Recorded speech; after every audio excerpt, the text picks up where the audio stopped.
Israel और Hezbollah के बीच संभावित जंग को लेकर भारत सरकार भी अलर्ट मोड पर है। खबर है कि भारत ने अपने नागरिकों को लेबनान छोड़ने की सलाह दी, साथ ही नागरिकों को लेबनान की यात्रा नहीं करने के लिए कहा गया। अटकलें यह है कि इजराइल जल्द ही लेबनान पर आक्रमण की तैयारी कर रहा है। हाल ही में इजराइल और हिजबुल्लाह के बीच जमकर एयर स्ट्राइक हुई है। बेरूत में भारतीय दूतावास की तरफ से जारी एडवाइजरी में कहा गया है कि लेबनान में पहले से मौजूद सभी भारतीय नागरिकों को लेबनान छोड़ने की सलाह दी जाती है। आगे ये भी कहा गया कि जो किसी वजह से वहां रुके हुए हैं उन्हें गंभीरता सतर्कता बरतने, गतिविधियों को सीमित करने और बेरूत में भारतीय दूतावास के संपर्क में रहने की हिदायत दी जाती है। दूतावास की तरफ से ईमेल आईडी cons.beirut@mea.government.in और आपातकाल के लिए नंबर 961768600128 भी जारी किया गया है। बेरूत में भारतीय दूतावास की वेबसाइट के मुताबिक मुल्क में करीब 4000 भारतीय रहते हैं। इनमें से अधिकांश कंपनियां में कर्मचारी हैं, वहीं कुछ निर्माण और कृषि क्षेत्र में हैं। इससे पहले 1 अगस्त को भी भारतीय दूतावास के नागरिकों को लेबनान छोड़ने के लिए कहा गया था।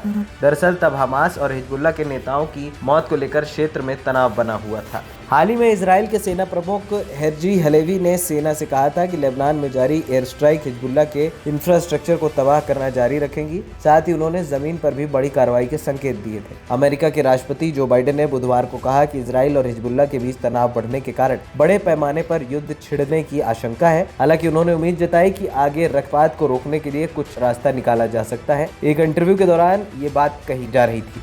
इनका ये बयान लेबनान में इजराइल और ईरान समर्थित हिजबुल्लाह आतंकवादियों के बीच कई दिनों से जारी गोलाबारी के बीच आया है। हिंसा में सैकड़ों लोग मारे गए हैं और पश्चिम एशिया में फिर से व्यापक युद्ध की आशंका पैदा हो गई है। ANP टाइम्स की रिपोर्ट।